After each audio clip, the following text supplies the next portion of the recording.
De l'Iliade au Burkini, autrefois inusité, le mot laïcité fait un retour exponentiel dans le débat public depuis la fin des années 1980. De l'Antiquité à nos jours, la linguiste Véronica Thierry-Riboulot retrace l'histoire du mot laïcité qui sera à l'honneur cette semaine dans les écoles de France. Si elle ne met pas fin au débat sur le sens à donner au terme, son enquête propose un voyage éclairant dans l'histoire religieuse européenne. Propos recueillis par Gaëtan Supertino pour Le Monde, 4 décembre 2022. Comment l'idée de travailler sur l'histoire du mot laïcité vous est-elle venue ? J'étais professeur de français à Trappes dans les années 90 et j'utilisais très souvent le mot laïcité dans mes cours. Je le considérais comme un mot d'apaisement, y compris lors d'événements comme la guerre du Golfe, la première intifada, la décennie noire en Algérie, la guerre en Tchétchénie, le siège de Sarajevo, etc. Mais des années plus tard, je me suis dit que si je revenais à Trappes, il me serait impossible d'utiliser le mot laïcité de la même manière. Petit à petit, il était devenu suspect, conflictuel. Certains, à l'extrême droite par exemple, ont commencé à l'utiliser dans un sens qui n'avait plus rien d'apaisant. D'autres l'employaient, au contraire, dans un discours bienveillant sans véritable lien avec son objet. Cette évolution sémantique m'a donné envie d'effectuer un travail approfondi sur l'histoire de ce mot. J'ai commencé une thèse sur le sujet en 2013, de laquelle sont tirés mes 2 ouvrages. Cette recherche s'est révélée passionnante, parce que l'histoire du mot laïcité éclaire l'histoire des sociétés et des mentalités de l'Antiquité à nos jours. À l'origine du terme laïcité, il y a le mot laos en grec ancien.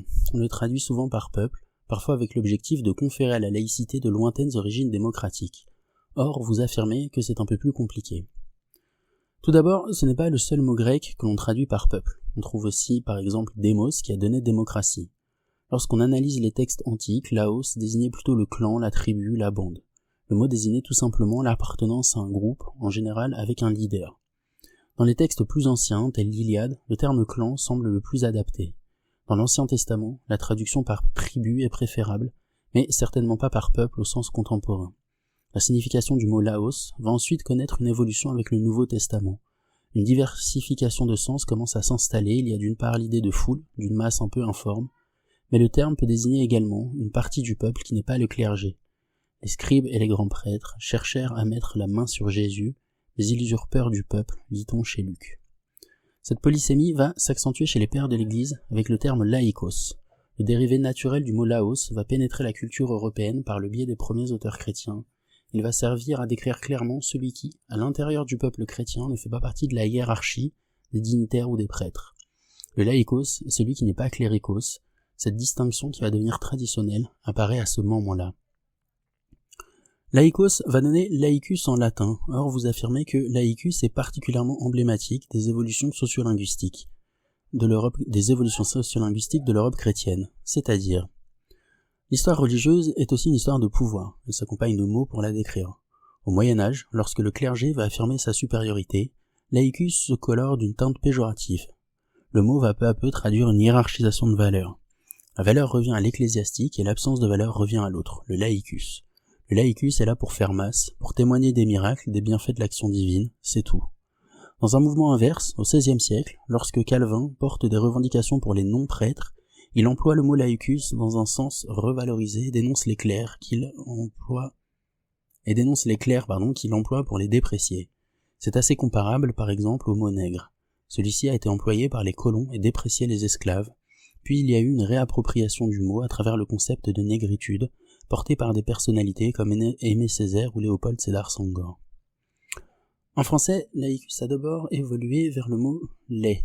Pourquoi ce dernier a-t-il été abandonné ? Il y a d'abord des raisons intralinguistiques. Laid avait beaucoup de synonymes, profane, séculier, et beaucoup d'homonymes, ce qui a dû défavoriser son usage. Certains auteurs pensent par exemple à son homonymie avec le mot laid, L-A-I-D, qui aurait beaucoup contribué à son abandon. Ça se prononce peut-être laï. Bon, bref, L-A-I pour laïque au Moyen-Âge. Mais il y a aussi des raisons sociologiques, comme pour le laicus latin, le laï, on va dire, médiéval, était dévalorisé de toutes parts. Laï désignait celui qui n'était pas noble, celui qui n'était pas instruit, qui n'était pas riche, qui ne bénéficiait pas de la bénédiction divine. Les clercs l'utilisaient entre eux pour désigner d'une manière dépréciative le reste du monde. L'usage du terme va donc avoir tendance à s'estomper au fur et à mesure que les non-clercs vont devenir de plus en plus instruits, de plus en plus riches et puissants. On passe d'abord de l'opposition clerc-laï à un ordre tripartite composé des nobles, des clercs et du tiers-état. On distingue donc le laïc de base du laïc supérieur. Puis viendra le développement des villes, de la bourgeoisie, du commerce. Un laïc bourgeois n'est pas perçu de la même manière qu'un laïc paysan. Ces évolutions sociétales entraînent le besoin de termes plus précis dans l'usage. En outre, le mot laïc a été très massivement utilisé dans les parlements et dans les cours de justice pour désigner des postes et non plus le statut religieux des personnes. Il pouvait donc y avoir au sein d'une cour de justice des postes de laïcs occupés par des membres de clergé. L'abandon du mot laïc répondait aussi probablement à un besoin d'éviter de se retrouver dans des situations trop confuses. Le mot laïc va donc être abandonné, mais comment le terme laïc apparaît-il ? Au XVIe siècle, quand le français s'impose comme langue officielle, le choix de laïc va être privilégié car il dérive du latin laicus. À l'époque, pour donner de l'importance au français, on observe un mouvement de relatinisation qui consiste à faire correspondre la graphie aux origines latines des mots. C'est pour cette raison qu'il y a un G dans le mot doigt, par exemple, alors qu'on ne le prononce pas. Cela le rapproche du latin digitus. On estime à l'époque que cela produit un français plus qualitatif. Calvin, qui parlait aussi bien latin que français, va particulièrement contribuer à populariser le terme laïc. Les protestants vont en faire un mot de revendication, afin de faire passer l'idée que la Bible n'instituait pas de différence de statut entre un clerc et un non-clerc, c'est-à-dire un laïc. Puis le mot ne va cesser de gagner en popularité. Entre le XVIe et le XVIIe siècle, il va être de moins en moins utilisé par les clercs et de plus en plus par des penseurs hostiles au pouvoir ecclésiastique. Jusqu'au XVIIIe siècle, époque des Lumières, on trouve 1000 exemples de critiques des clercs et de valorisation extrême des laïcs. Le terme laïcité, lui, est beaucoup plus tardif que celui de laïc. Quand le trouve-t-on pour la première fois ? J'en ai trouvé les premières traces en 1849 dans des débats autour de l'école. Le Conseil général du Var le mentionne dans un compte-rendu. Mais au XIXe siècle, c'est le mot laïcisme qui était davantage employé pour désigner de manière abstraite ce qui ne relève pas du religieux. Le mot laïcité finit par s'imposer pour deux raisons principales. La première tient à une certaine tendance républicaine de l'époque à utiliser les rimes en T. L'idée était de donner un effet poétique hérité du triptyque liberté, égalité, fraternité de la Révolution. On parle alors d'indivisibilité, d'unité, de gratuité de l'école, et donc de laïcité. Ça, ce n'est plus républicain que laïcisme. La seconde raison est que le terme laïcisme existait au préalable dans le lexique catholique. Pendant la Terreur, faute de prêtres, certains sacrements ont été rendus par des laïcs. L'abbé Henri Grégoire a pris la plume pour dénoncer cela.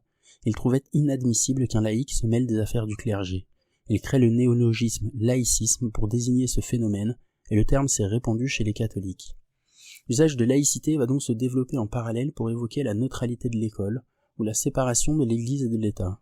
Sous la Troisième République, le terme va s'accompagner, dans les journaux notamment, de ceux de laïciser ou de laïcisation. Cela désigne tout le processus qui consiste à remplacer les membres du clergé ou des religieux par d'autres personnes au sein des œuvres de charité, ce qu'on appellerait de nos jours le social, dans les institutions de santé, dans l'éducation, etc. Le combat entre les partisans et les opposants à la laïcité durera jusqu'en 1947-45, date à laquelle, selon vous, tout le monde ou presque se dit favorable à la laïcité, puis le mot a commencé à tomber en désuétude. Quelles sont les grandes étapes de ce processus ? Après la guerre, tout le monde voulait être laïque, des communistes à De Gaulle. La Constitution de 1946 fait officiellement de la France une république laïque dès son article 1. Et ce climat va s'installer dans l'immédiate après-guerre, le temps qu'une société fonctionnelle se reconstitue.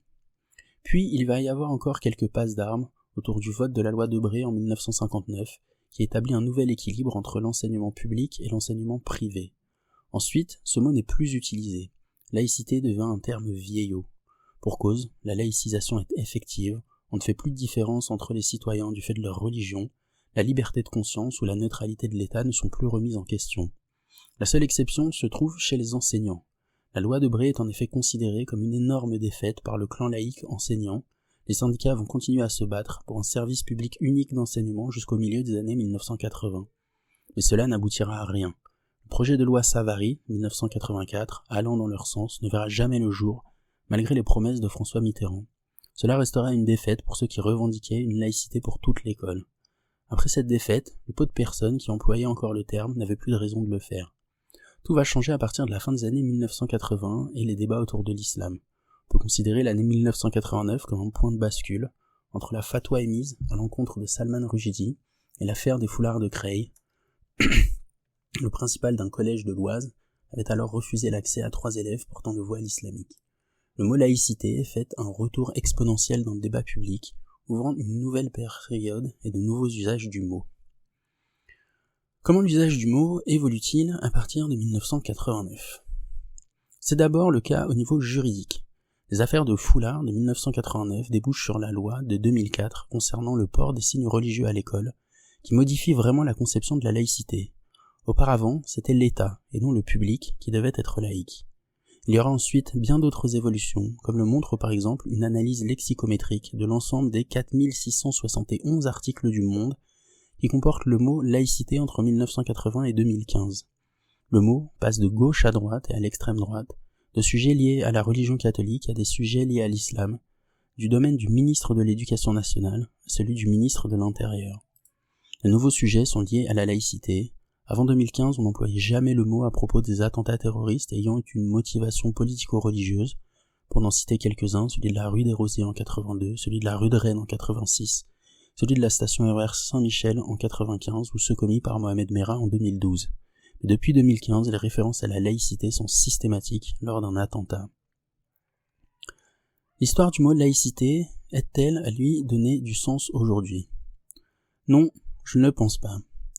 Il n'y a d'ailleurs pas de réelle définition. Ce que montre l'histoire des mots, c'est que chaque période historique et sociale est marquée par une utilisation des mots en fonction du contexte particulier qui est le sien, et c'est d'autant plus vrai pour un terme aussi abstrait que laïcité.